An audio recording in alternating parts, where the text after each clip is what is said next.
Muito obrigado, doutor Luiz Renato. Agradecemos ao dispositivo de autoridades, podem retornar ao local. Vamos dando continuidade à conferência de abertura Justiça Climática e Pessoas com Deficiência.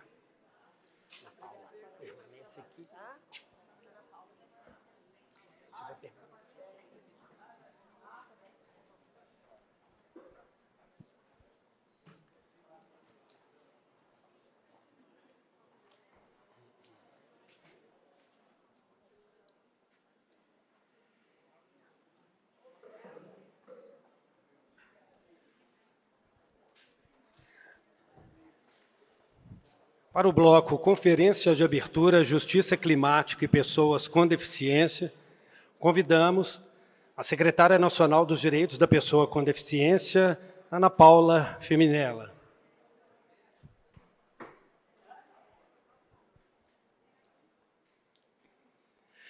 Ana Paula Feminella é secretária nacional dos Direitos da Pessoa com Deficiência do Ministério dos Direitos Humanos e da Cidadania, possui graduação em Educação Física, é especialista em Educação Física Escolar pela Universidade Federal de Santa Catarina, foi professora de rede de ensino de Florianópolis de 96 a 2003, também atuou como assessora da Secretaria Executiva, da Secretaria de Governo da Presidência da República e representou a Secretaria de Governo da Presidência da República no Grupo Interministerial de Avaliação e Monitoramento do Plano Viver Sem Limite. Muito bem-vinda, Ana Paula. Como mediadora, coordenadora da Comissão Especial dos Direitos das Pessoas com Deficiência da ANADEP, doutora Renata Flores Tibiriçá.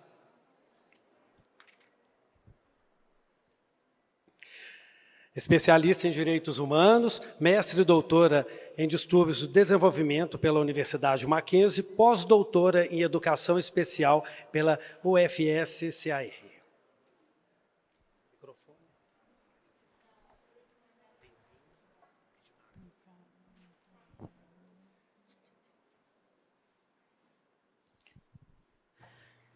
Bom.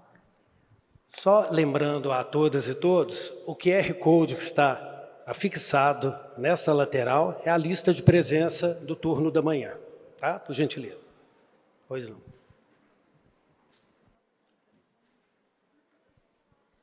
Você já apresentou ela, né? Eu não vou fazer apresentações.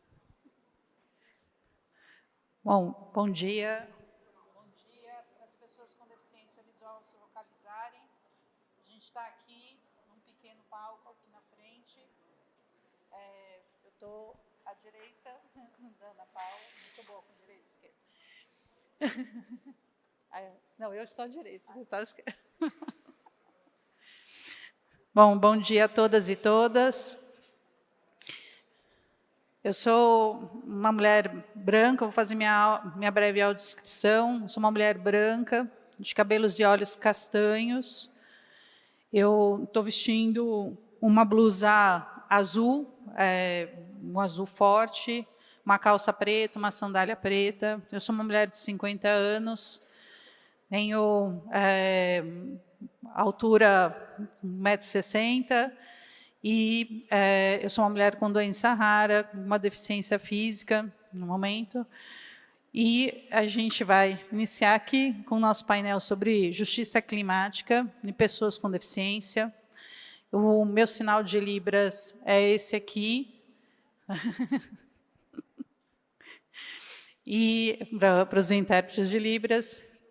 E esse tema é um tema que a gente escolheu, né, porque é um tema que tem atualmente um impacto muito importante.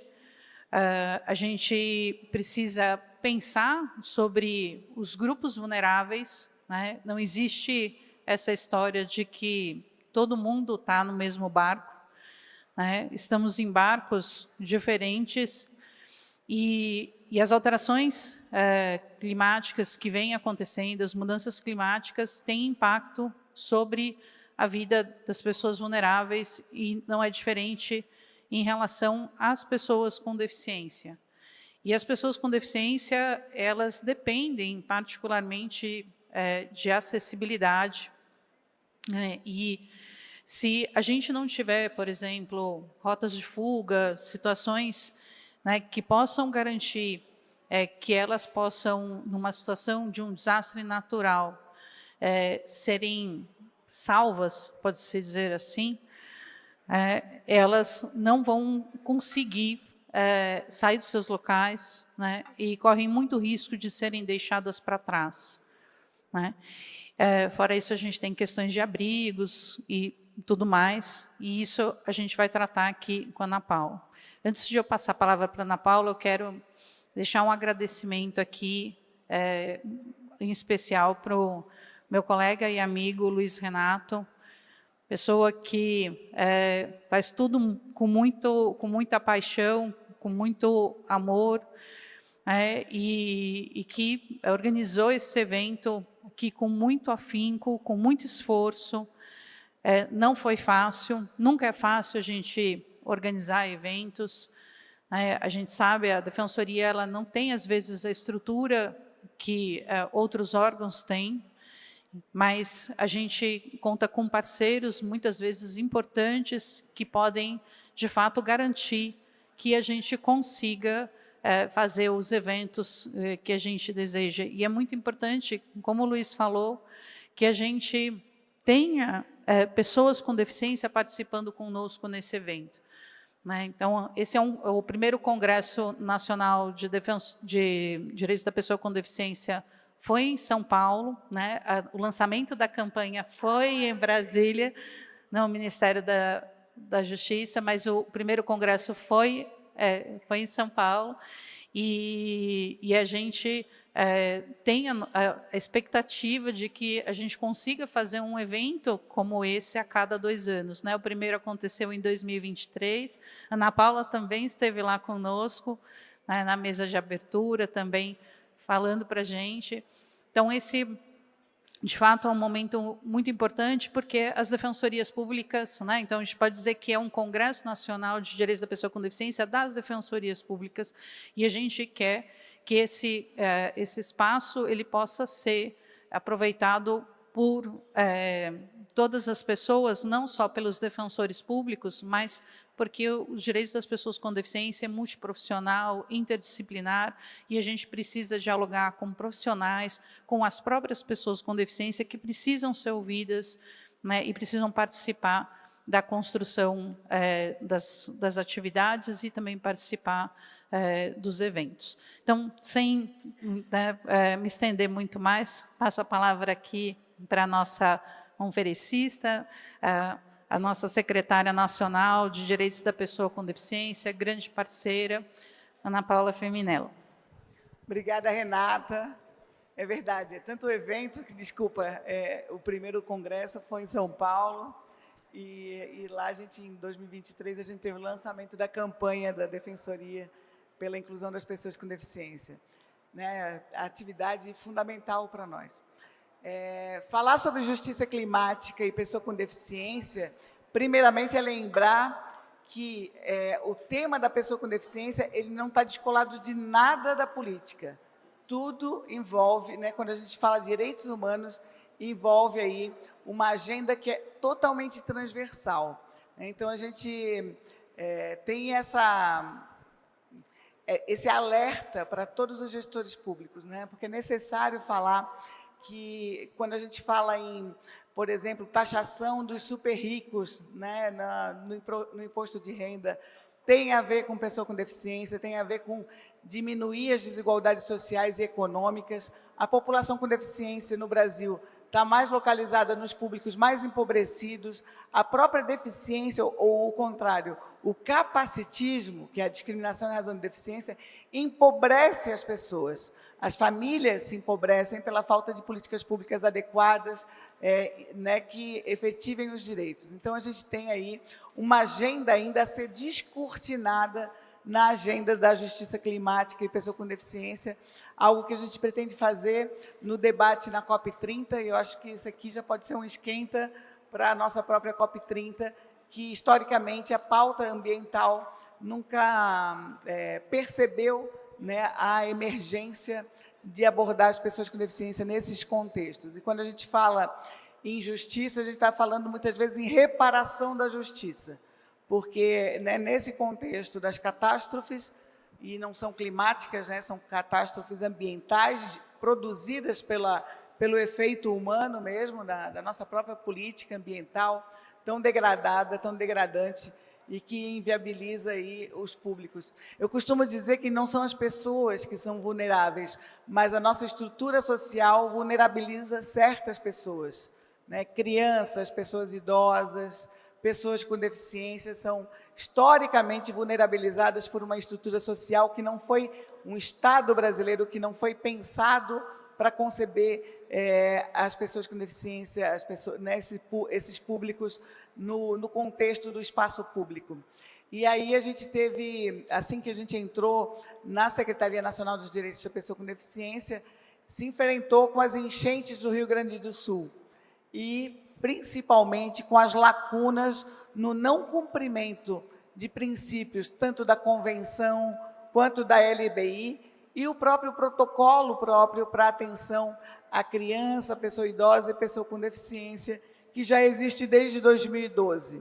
Porém, né, a gente percebe que a Defesa Civil, os agentes públicos, ainda não conseguem, não compreendem ou não conhecem, né, esses mecanismos de priorização desse público. O que a gente percebeu, então, a gente foi, enquanto Ministério dos Direitos Humanos e da Cidadania, fez uma atuação in loco no contexto de, né, pós-enchentes, onde a gente foi identificar as condições de acolhimento das pessoas com deficiência, né, e as demandas próprias para esse acolhimento, né, as necessidades específicas no espaço, na locomoção, na comunicação, a condição sanitária desses abrigamentos, desses abrigos, a assistência à saúde física e mental, a medicação e segurança, né, desse público, né? Então, também a gente identificar a dificuldade de recursos que pudessem ser,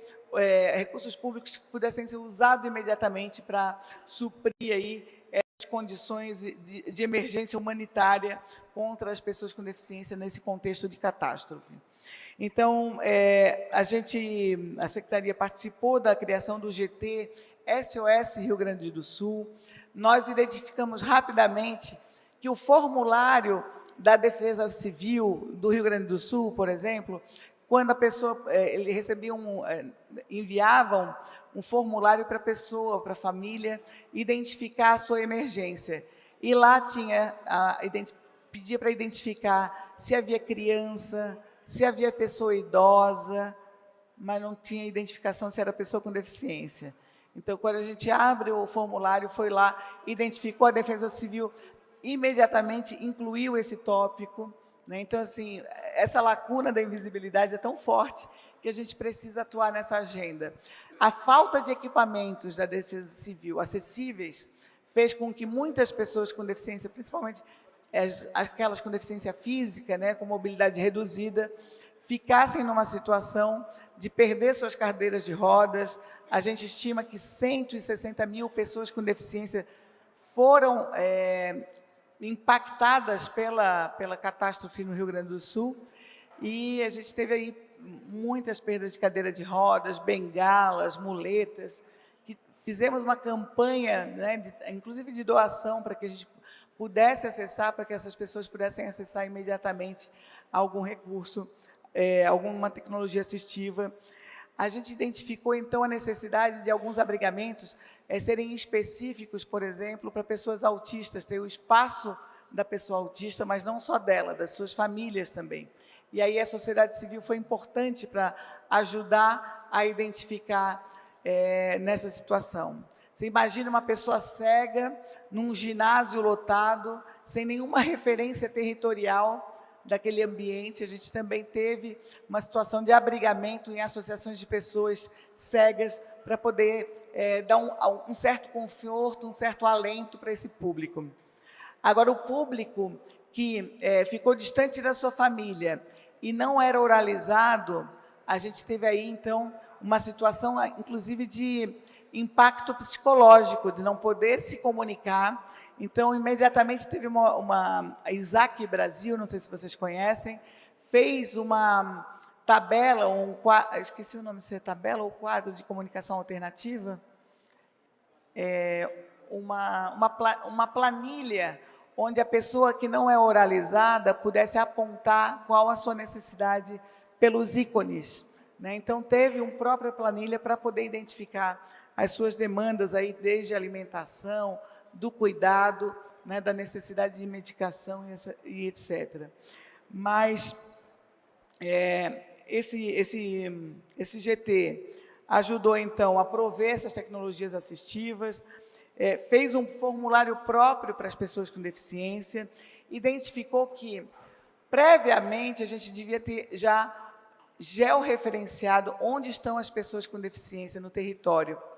E a gente aí fala, então, de políticas públicas, né, de identificação desse público, e aponta para demandas e atribuições da nossa Secretaria Nacional dos Direitos da Pessoa com Deficiência, e o nosso compromisso com a implementação da avaliação biopsicossocial, para a gente poder identificar exatamente quem são as pessoas com deficiência e quais são as suas demandas próprias, né? Então, a categoria pessoa com deficiência é gigante, né? Então, são diversas demandas, mesmo as pessoas surdas, né? Temos as pessoas surdas oralizadas, as pessoas surdas que só falam em língua de sinais, né? Das demandas de pessoas com deficiência intelectual são imensas, são muito vulnerabilizadas pela desacreditação naquilo que elas fazem, por isso muitas sofrem violência sexual, e na situação de abrigamento, naquele contexto lá de acolhimento, a gente também atuou na prevenção ao abuso sexual, né, tanto de crianças, adolescentes, quanto pessoas com deficiência como um todo. Então, a gente fez várias reuniões com o comando militar para também perceber, né, ajudar a capacitá-los nessa agenda.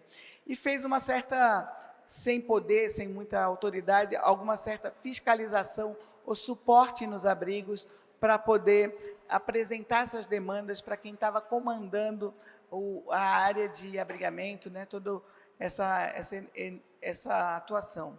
E fizemos várias reuniões com a sociedade civil, né, para a sociedade civil também dar um suporte, elementos para a gente apontar as demandas. Então, o que a gente viu, algumas casas temporárias não acessíveis, né, aqueles abrigos feitos com... nossa, agora me faltou o nome. Aquelas de metal que usa... os containers não acessíveis, né, que tinham um batente para a pessoa passar. Então, questões assim básicas que quem não convive com pessoa com deficiência não percebe. E daí, quando vê, a gente, né, o Ministério dos Direitos Humanos já chegava na situação de emergência, né? A gente fala de situação de bombeiro, né? Tenta fazer um remendo numa situação que deveria ter sido planejada já pensando na pessoa com deficiência. Teve uma situação muito marcante para a gente, de uma situação, foi em Eldorado do Sul, a cidade praticamente ficou toda abaixo d'água, e a gente teve uma amiga minha, foi comunicada pelo Twitter, que a família dela, a família da vizinha, não estava conseguindo retirar uma mulher adulta, surda, autista, e não conseguia sair de casa, estava em crise, a família mais envelhecida não conseguia retirá-la da casa e estava correndo risco de morte dessa família inteira. Eram 5 pessoas na família. E daí essa pessoa contactou uma amiga pelo Twitter, e daí essa minha amiga nos contactou, e a gente então contactou a Defesa Civil, que por sua vez contactou alguém, não foi a Defesa Civil, mas o pessoal voluntariado que estava próximo para salvar essa família. Então, olha só a invisibilidade quanto é grande, o quanto se a gente tivesse já um mapeamento, a gente poderia ter atuado de forma melhor. Depois a gente começou a atuar na situação daqueles traumas que foram gerados, por exemplo, por pessoas surdas que estavam sozinhas dentro de casa e não escutaram o comando sonoro do pedido de retirada do seu território, né? Então, isso aí levou hoje, a Defesa Civil hoje, ela aponta nas regiões de risco vem agora um comando pelo celular, né? Então, por escrito, por áudio, também sonoro, mas também por escrito, né? Quando a pessoa está num território que está vulnerabilizado, sob risco, né, de catástrofe ambiental. Mas tudo isso ainda, né, ainda é muito artesanal, se assim posso dizer, né? Ainda é muito incremental na nossa política pública. E por isso a gente tem aí acompanhado o PL 1274 de 2024, né, criando um Sistema Nacional de Proteção e Defesa Civil para priorizar a identificação, assistência e proteção da pessoa com deficiência nessas situações de crise humanitária. Então, a gente aí unifica aí, né, as situações de crise humanitária. A gente sabe o quanto as guerras têm produzido deficiência, né, o quanto a violência urbana e rural produzem deficiência, e a deficiência ainda, pela perspectiva de direitos humanos, ainda precisa ser concebida como uma prioridade, né, na gestão pública. Então, nesse PL, se prevê um mapeamento da pessoa com deficiência e pessoa com mobilidade reduzida nas situações de risco, e a infraestrutura em abrigos e materiais informativos acessíveis. Então, a gente também tem um esforço do CNJ, recentemente teve eu não sei se foi congresso ou conferência que a gente... O Encontro Nacional dos Comitês de Direitos da Pessoa com Deficiência do Judiciário, aconteceu na semana passada. A Renata pode contar melhor, que ela estava atuando. A gente é do comitê, né, junto com, né, o CNJ, apontando esses protocolos como demandas. Assim, eu acredito que a gente já tem muita lei, a gente já tem previsto isso na Convenção, logo na Constituição, na Lei Brasileira de Inclusão, tem o protocolo, mas tem ainda o desconhecimento do agente público e do voluntariado, até da sociedade civil que atua na defesa de direitos da pessoa com deficiência. Então, eu vejo que a gente precisa ainda comunicar mais e comunicar melhor. E quando a gente, né, fala sobre isso, a gente fala assim, apontando que a gente precisa ainda mais recursos para a gente chegar na grande mídia, que é tão cara ainda, né, que os nossos recursos na agenda de direitos humanos ainda não alcançam a grande mídia, e talvez seja o caso da gente pensar em atuação conjunta para que a gente consiga conceber, né, que a mídia, né, que a própria imprensa, né, privada também sob a sua camada de responsabilidade social para que a gente possa apontar essa demanda. Renata, não sei se quer comentar, quer fazer a complementação, acho que é importante. Então, antes de eu fazer qualquer comentário, eu queria informar, né, que se as pessoas quiserem fazer perguntas, podem solicitar, levantar a mão, para poder... tem os papeizinhos para poder serem, né, as pessoas fazerem as perguntas por escrito, encaminharem para nós, que a gente vai organizando. Eu, na verdade, assim, queria... vi que tem, tem esse projeto de lei, que a gente tem um dispositivo específico no decreto, né, quer dizer, desculpa, na Convenção Internacional sobre os Direitos da Pessoa com Deficiência, que foi incorporada no ordenamento jurídico com status de emenda constitucional, para poder justamente garantir, né, a acessibilidade para as pessoas com deficiência durante situações de emergências humanitárias, né? O artigo 11 da Convenção, né, que dispõe que, em conformidade com as suas obrigações decorrentes do direito internacional, inclusive do direito humanitário internacional e do direito internacional dos direitos humanos, os Estados-partes tomarão todas as medidas necessárias para assegurar a proteção e a segurança das pessoas com deficiência que se encontrarem em situações de risco, inclusive situações de conflito armado, emergências humanitárias e ocorrências de desastres naturais. Então, especificamente, a gente tem, né, um comando aqui para que seja garantido os direitos das pessoas com deficiência, não só em situações de emergências humanitárias, que a gente sabe que acontece, uma situação de guerra, mas também em desastres naturais, né?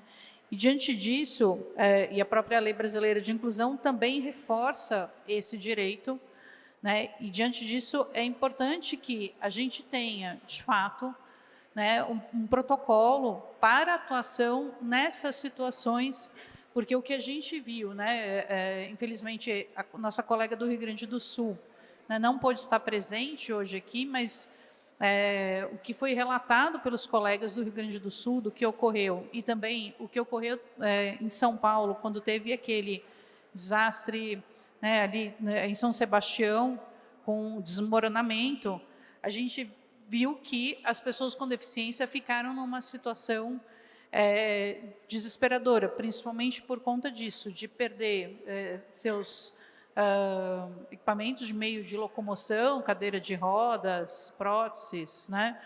E também até de serem separadas das suas famílias, né?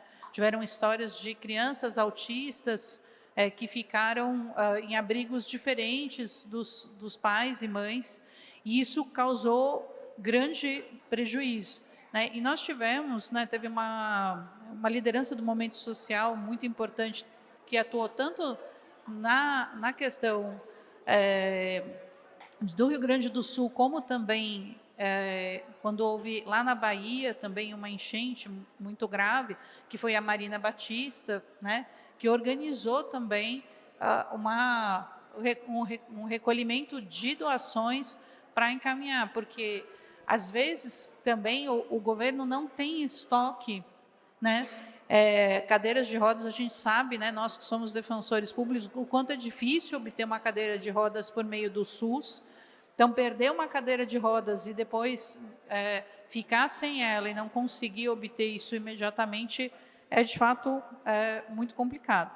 E aí eu queria, né, assim, acho que você já explicou um pouco isso, mas, assim, pensando mesmo na COP30, né, e foi uma das ideias de a gente ter colocado, inclusive, também esse painel, há alguma previsão já, né, além do projeto de lei, né, pelo governo federal, de organização de um próprio protocolo ou de mesmo, né, independentemente da própria lei que está, né, ou mesmo de um grupo de trabalho com os movimentos sociais, porque uma das nossas preocupações é que as pessoas com deficiência sejam ouvidas para que elas possam participar da construção, né? Porque é aquilo que você estava falando, da dificuldade que a gente tem muitas vezes, né, de que se pensa, por exemplo, num container que não tem acessibilidade, né? Ou seja, um abrigo que não tem acessibilidade. Então, se isso, de alguma forma, no governo federal está sendo pensado, e se na própria COP30 haverá participação de pessoas com deficiência, tem algo previsto nesse sentido, né, para que possa participar das discussões e também garantir que as pessoas com deficiência estejam envolvidas nesse momento, porque a grande preocupação é como a gente colocou, que as pessoas com deficiência, né, e outras pessoas vulneráveis, em situações como essa, sejam deixadas para trás, né, e acabe não, de fato, sendo garantido os direitos, e acaba, às vezes, até ou com risco para a saúde, ou até mesmo risco de morte, né? Pegando aqui. Enquanto Ministério dos Direitos Humanos e da Cidadania, nós estamos buscando fazer um evento interno lá na COP30 sobre os públicos mais vulnerabilizados, aqueles públicos que o Ministério dos Direitos Humanos atende, né? Crianças, adolescentes, pessoas idosas, pessoas com deficiência, população LGBTQIA+, fazer um conjunto, né? E outra, como a dificuldade de chegar até Belém, né? Então, a gente tem a ideia de fazer um evento preparatório online, porque eu acredito que a dificuldade de chegar até Belém vai ser muito grande. Claro que vai ter pessoas com deficiência lá, né? Já estão... A própria Secretaria Extraordinária, existe uma Secretaria Extraordinária de Organização da COP30, que fica sediada na Casa Civil. Eles estão organizando isso, tem um consultor próprio para isso, tem uma equipe lá, mas acredito que, pelo custo, né, da chegada até lá, das hospedagens, a gente pensa em fazer um evento um evento anterior, um pré-COP, virtual, para a gente abordar especificamente sobre a pessoa com deficiência. Durante a COP30, fazer esse evento multipúblicos vulnerabilizados, e a gente, assim, dá visibilidade a essa agenda. Na Cúpula Mundial sobre Deficiência, que aconteceu em Berlim, em abril, houve uma mesa própria sobre o tema, que era assim, de Berlim a Belém, as pessoas com deficiência, no contexto nos direitos ambientais. Então, a gente já sabe que pode falar em racismo ambiental, e a gente também pode falar hoje que há o capacitismo ambiental. E essa abordagem nos remete também a demandas sobre a residência digna, a moradia digna das pessoas com deficiência.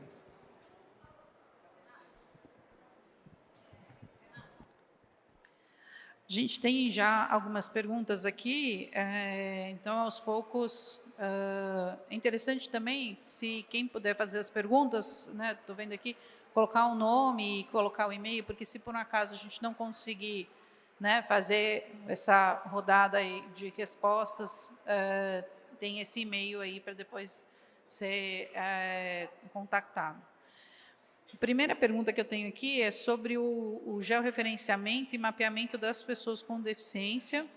Além das normas já citadas, existe algum ato normativo específico para determinar esse mapeamento? Alguma resolução ou uma instrução normativa do Ministério de Direitos Humanos? Não, não existe, não. Eu sou bem objetiva, Mas, assim, o que a gente está fazendo hoje, a gente tem uma coordenação geral de pesquisa, dados e informações lá na Secretaria, que está buscando ampliar o cadastro e inclusão. Hoje, o cadastro e inclusão, ele a entrada é só via INSS, e só aponta quem tem BPC e quem é aposentado em razão de deficiência, do INSS. A gente está buscando dados de outros órgãos públicos federais para ampliar esse cadastro de inclusão e esse cadastro de inclusão poder ter essa operacionalidade da georreferenciação. Uau! Gente, eu vou ter que ir embora hoje ainda, Olha, acho que deve ter quase perto de 10, quase, mas ainda não chegamos a 10, eu acho. Mas tem algumas questões aqui que acho que são mais simples. Tem uma pergunta aqui, que a Luciana pediu para repetir o número do PL. O PL é o 1274 de 2024. Tá?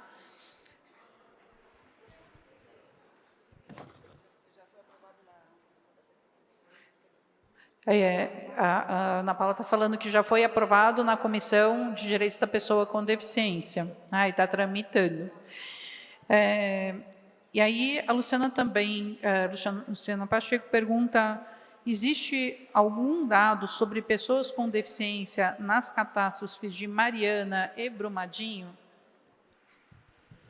Se existe, eu não conheço. Não sei se tem os dados aqui pelo governo do Estado. E uma coisa que eu vou aproveitar e fazer a nossa propaganda é dessa necessária cooperação entre governo federal, Estado e municípios. E aí a propaganda os municípios e os estados já estão podendo aderir ao Plano Viver Sem Limite, o Plano Nacional de Promoção dos Direitos da Pessoa com Deficiência, que busca exatamente essa conjunção de esforços para que a gente tenha aí a efetividade do direito chegando até o território. Então, eu conversei agora com a secretária de Direitos Humanos de que município, Gabriel?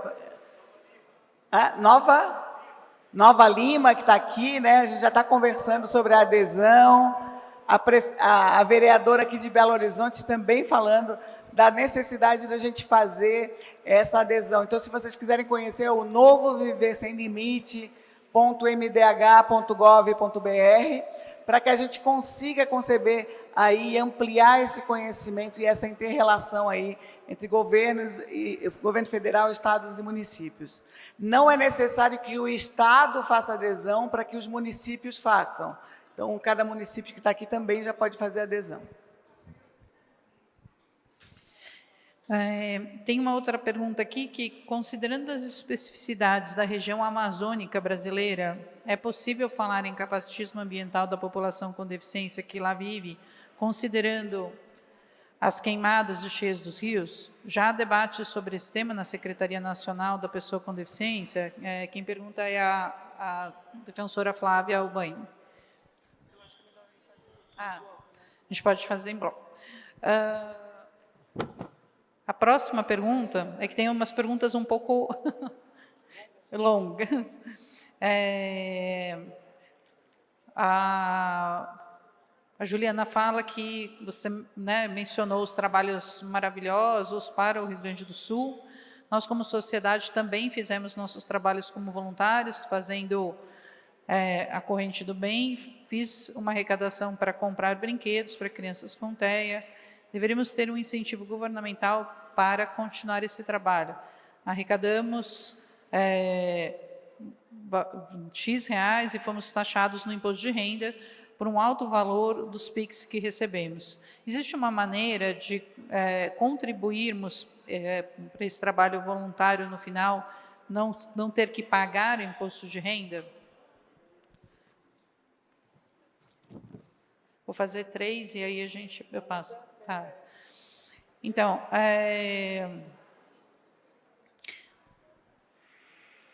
Tatiana pergunta, né, e no fim, direcionado a mim e a Ana Paula, mas, né, eu acho que nossa palestrante aqui, nossa conferencista é a Ana Paula, mas a gente pode fazer uma complementação se for necessário. Passou o desastre, e aí, além do PL, o que foi feito junto à sociedade civil em termos de acesso a direitos e informações? Por que as ações do Rio Grande do Sul não viraram um protocolo para outros estados? Aqui em Minas temos desastres na mineração.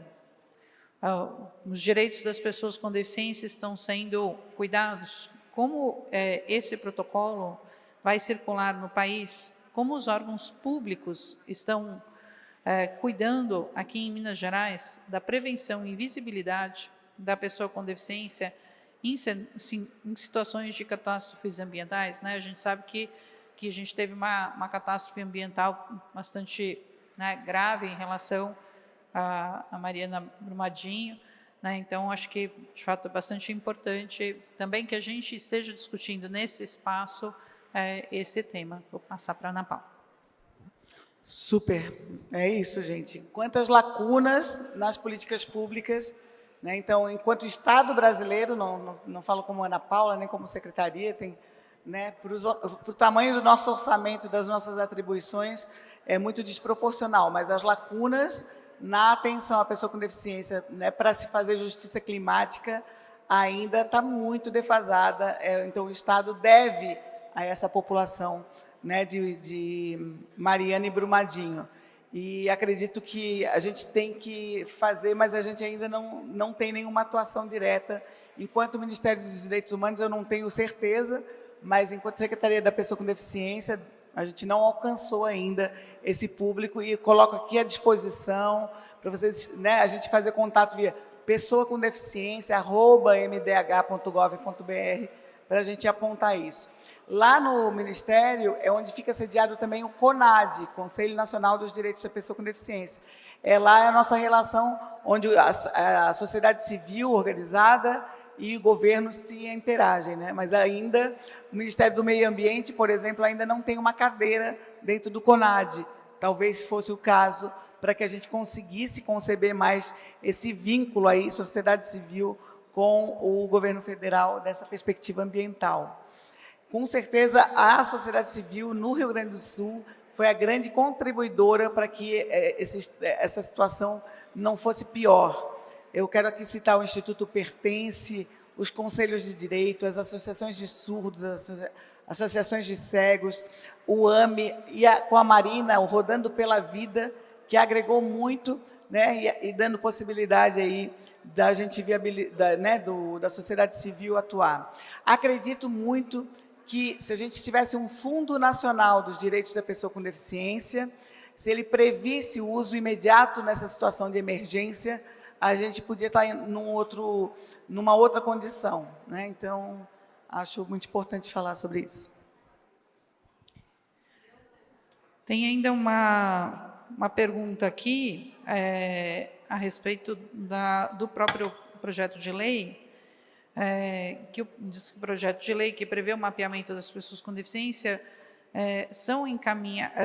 as pessoas com deficiência serão encaminhadas ou difundidos aos órgãos de segurança pública, esse mapeamento. Não entendi muito bem aqui, mas o Davi que me pergunta, ele diz que o projeto de lei que prevê o mapeamento das pessoas com deficiência, elas são encaminhadas ou difundidas aos órgãos de segurança pública. Ou seja, se há uma relação direta entre esse mapeamento e os órgãos de segurança pública. A ideia é essa, mas ainda não aconteceu. Em nível, né, nacional, a gente ainda não tem isso. Então, eu posso falar que a gente tem muito trabalho interno, né? Quando a gente foi constituir o novo Viver Sem Limite, a gente falou com 27 ministérios e foram mais de 170 reuniões bilaterais, assim, para explicar para cada ministério quais são as demandas específicas referentes àquelas políticas públicas que são desenvolvidas por cada ministério. Então, a gente, com o Ministério da Justiça, já tratou de alguns temas, como, por exemplo, a abordagem policial, a formação em Libras, né, alguns temas, mas esse aqui, né, a segurança pública, ainda, a defesa civil ainda é um tema que está de sobreaviso, porque a gente precisa ainda ampliar esses dados do cadastro único, que hoje ainda estão muito limitados. A gente estima em mais de 16 milhões de pessoas com deficiência no Brasil, pelo menos, e no cadastro único hoje tem mais de 3 milhões e 500, ou seja, um percentual ainda muito pequeno para a gente poder dar visibilidade né, e fazer esse georreferenciamento. Eu acho que se a gente tivesse, na verdade, uma avaliação biopsicossocial, né, atrelada a esse cadastro único, acho que a gente conseguiria ter essa informação, né, do número de pessoas com deficiência. Isso também permite fazer uma análise mais longitudinal a respeito das políticas públicas, né, que a gente não constrói política pública sem dados, né? E aí a gente fica, né, eu já tinha te falado isso, mas a gente está aqui na ansiedade, né, muito para que esse modelo único de avaliação, que na expectativa que ele vai poder trazer de fato avanços, ele venha logo, para que a gente possa garantir de uma forma mais equitativa o acesso, né, às políticas públicas das pessoas com deficiência.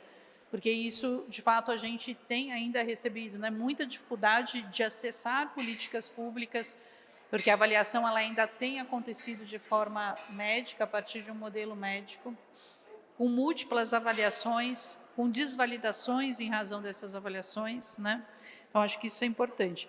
E aí eu estava vendo também aqui o andamento do projeto de lei, ele está agora na Comissão de Integração Nacional e Desenvolvimento Regional, né? Acho que essa é uma informação importante para a sociedade civil, né? Que eu acho que é importante que todo mundo acompanhe o andamento desse projeto de lei, porque as mudanças climáticas estão acontecendo, isso é algo que é a pauta do momento, né? E a gente sabe o quanto isso impacta e interfere na vida, né? Tem questões, né, que a gente não pode esquecer, por exemplo, que às vezes podem parecer simples, mas que têm um impacto grande, como as quedas de energia que acabam acontecendo e desligam, né, equipamentos que são necessários para a própria vida da pessoa, como um respirador, né, o mesmo oxigênio, ou até mesmo a bateria de uma cadeira. E o próprio calor em si também tem um impacto, né? Imagina poder estar numa moradia que a pessoa não consegue sair e ela está ali exposta a um calor também absurdo, né? E que muitas vezes tem doenças que têm impactos em relação até mesmo ao próprio calor, né? Não sei, tem mais algumas perguntas? Tem mais alguma pergunta? Não? A Ana Paula também, ela está com um horário aqui, porque ela vai sair daqui direto para o aeroporto, né? Que ela tem um evento agora à tarde, né? Não, acho que é importante perceber que a gente já tem uma legislação forte, a gente criam-se novas legislações, e a gente ainda, eu costumo dizer que assim, tem mais pessoas e mais orçamento onde legisla do que onde executa, né? Então, é ainda uma disfunção em relação às emendas parlamentares, que são emendas impositivas, onde cada deputado, cada congressista escolhe onde vai colocar, e geralmente ele coloca com interesse já na próxima eleição, e a política pública ainda carece, né, o Poder Executivo ainda de um orçamento. Então, só dizer que essa crise aí entre os poderes, né, não é tudo tão harmônico assim, né? Vocês estão vendo aí a crise dos poderes. A gente conseguiu a liberação do nosso orçamento só em maio, se não me engano. A gente tem assim muitas dificuldades na execução, pouca gente para executar, mas muita gente para controlar, não é mesmo? E criticar ainda mais. Mas assim, só falar do quanto o sistema político e econômico influencia nisso. Se a gente não, né, quando a gente pensa em priorização, a gente precisa priorizar agora a avaliação biopsicossocial, é uma das prioridades dessa secretaria, sempre foi, desde que em 2023 a gente assumiu. Recriamos, né, um GT, aperfeiçoamos o Índice de Funcionalidade Brasileiro modificado, estamos construindo um centro, um sistema integrado de informação para essas avaliações serem captadas já imediatamente e computadas para o serviço, para o poder público, mas a gente ainda, acredito que esse ano a gente finaliza aí a regulamentação da avaliação biopsicossocial, mas ela vai ser ainda incremental, vai começar pelos órgãos públicos federais. Claro que os estados e municípios, e parece que a prefeitura aqui de Belo Horizonte já demonstrou interesse em imediatamente também investir nessa avaliação, vai ser por adesão, né? Então vai poder ter esse investimento também dos estados e municípios para implementar. Realmente é por aí que a gente entende que a gente vai ter informações mais qualificadas para poder atuar nessa agenda ambiental, mas também nas demais políticas públicas. E demais, assim, só agradeço, né? Não sei se tem mais perguntas, fico à disposição, ainda dá um tempinho assim. Nós também agradecemos a sua participação, como sempre, disposta a poder dialogar conosco, fazer parceria, e que a gente possa continuar avançando, né, na efetivação dos direitos das pessoas com deficiência em todos os âmbitos, né? Então, muito obrigada pela sua presença aqui conosco. A gente vai ter, acho que agora vai desfazer a mesa e vai ter uma sequência momento, com o né? Dr. Luiz Renato. Então, agradecemos a Ana Paula Firminella, muito obrigado.